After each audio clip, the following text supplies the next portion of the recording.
there YouTube, how goes it? I'm fine, feeling a little bit under the weather today, to be perfectly honest, a little bit, I'm sure I won't vomit within the course of this video or fall over, which are both things I've been doing today, which is incredible fun.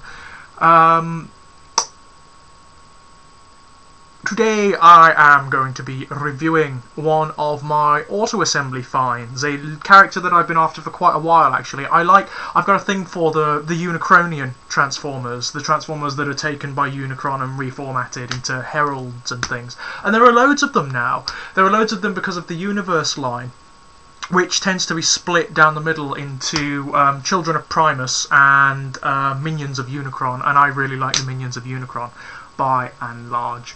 This guy is he's one of my auto-assembly finds, but I didn't mention him in my post AA video because I forgot. He is Universe Reptillion, who is a repaint of Iguanus, Beast Wars Transmetal 2 Iguanus. Now, like most of the repaints that are derived from Transmetal 2 molds, this guy doesn't have any Transmetal 2 components. Usually in the original one, which is sort of over there amongst my Beast Wars shit, and I can't be asked to fish him out at the moment. In the original one, this gorgeous frill he's got around his neck here is all Transmetal. It's very, very beautiful. I will do Iguanus at some point. He's one of the only Transmetal 2s I haven't reviewed, actually. This is the repaint of him known as Reptillion. Reptillion is a really cool character, actually. He's one of the earliest known Transformers ever to be snatched and reformatted by Unicron. He's been around for a very, very, very, very, very, very long time, and the reason he was snatched by Unicron is because he's monumentally clever. His intelligence apparently is on a par with Perceptors and Wheeljacks and all of those guys, the sort of wacky scientist stereotype Transformers. He's an engineer. He was snatched by Unicron so that he could help maintain Unicron's essential functions and his thrusters and all of that business. He doesn't seem to be overtly evil in that regard. He's just unfortunate in that he was taken by Unicron and reformatted to perform a particular function. Bit of a shame, really.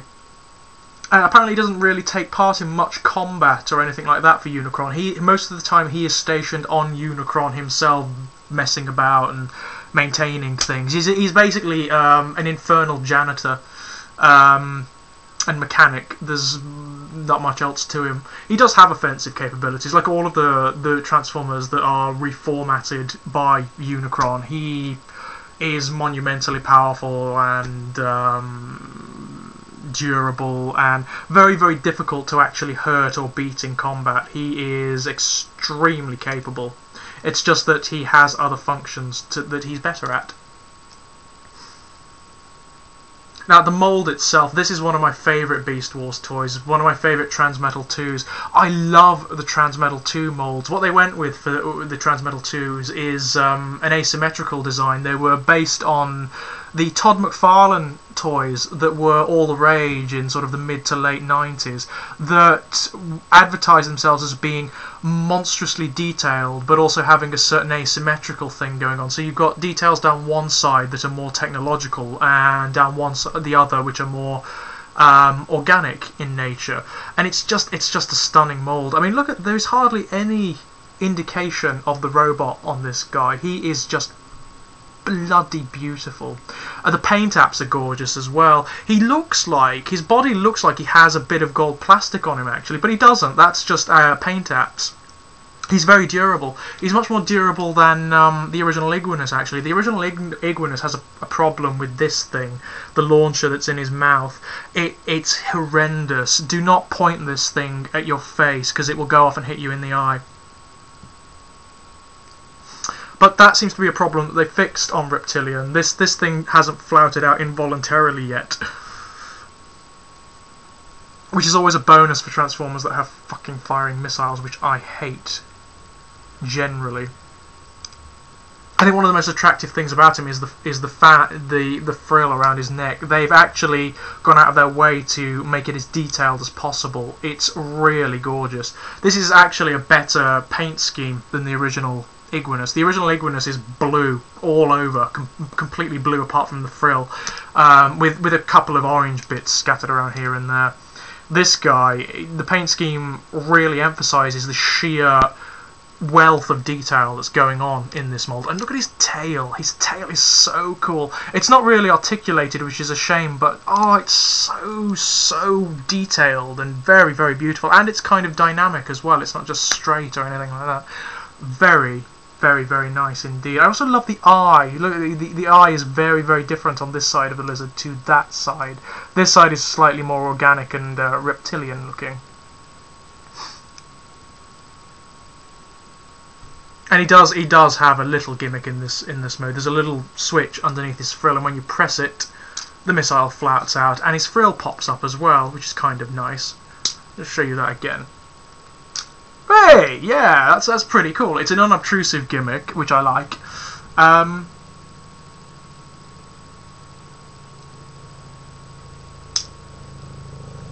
It's a very, very, very, very lovely toy indeed. And if you can pick up either versions, there's only two. There's only Transmetal 2 Iguanus and Reptillion. If you can pick it up, get him. He is a very, very beautiful toy indeed. Now, I'm not going to bother speeding this up to transform him, because his transformation is so interesting. I kind of want to show it on screen, and it's kind of simple as well.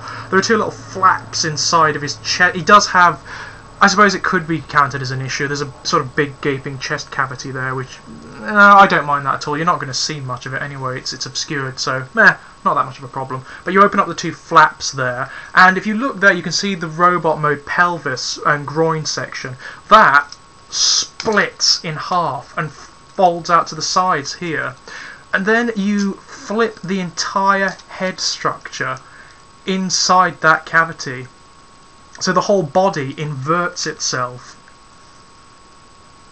and then you just clip the groin back together, and there you can sort of see the Iguanus's robot mode body taking shape. It really is a fantastic transformation.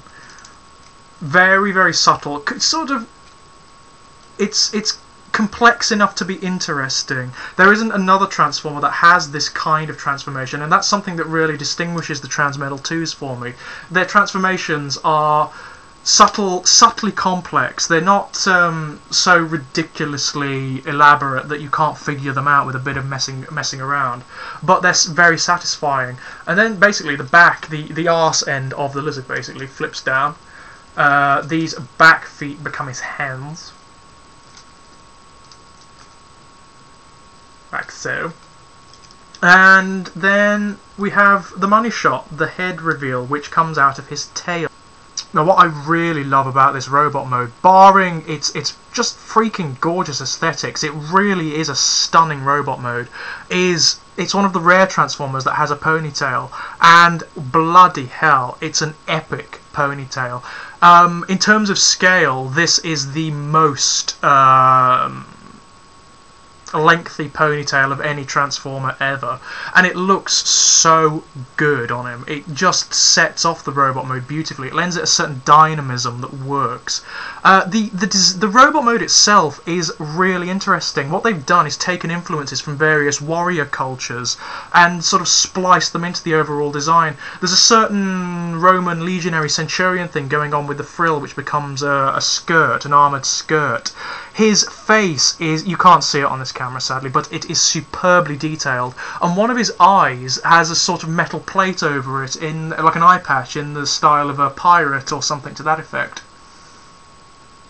He also has all of this stuff going on his chest. If you look on the right hand side here, you've got exposed mechanics and things going on, and here you have a little compartment where his spark crystal resides, which has a little Decepticon symbol on it. Very, very, very lovely. There are also like suggestions of weapons, missile launchers and grenade launchers and machine guns and things embedded in his shoulders. This guy is pretty heavily armed. He does have a weapon in this mode as well. It sucks basically. It's a way to get rid of or store the missile.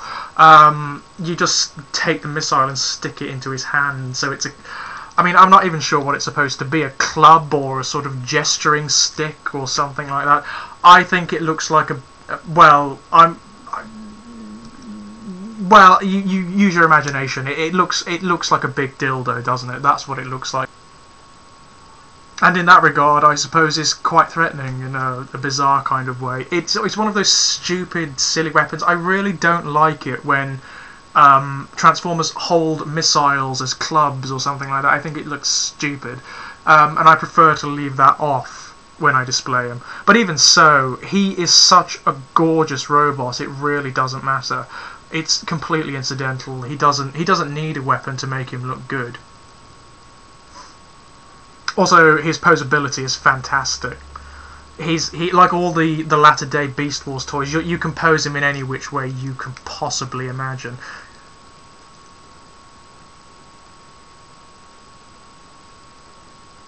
But what really gets me about this toy more than anything else is the sheer wealth of detail on it, which you can't really see on this camera, unfortunately. But if you get the chance to look at it up close, then do so. You will notice sculpted and painted details all over the thing. Again, something that characterises the Transmetal 2s. They just go overboard. They're kind of like the very antithesis of the animated Transformers animated design aesthetic. So yes, that is Transformers Universe Reptillion, Decepticon Reptillion. Very gorgeous toy. I'm very pleased that I picked this up. I wish I picked up more of them, actually. I really wish that I picked up Nemesis Striker whilst I was there. But I'll be getting her I'll be getting her at some point along the way.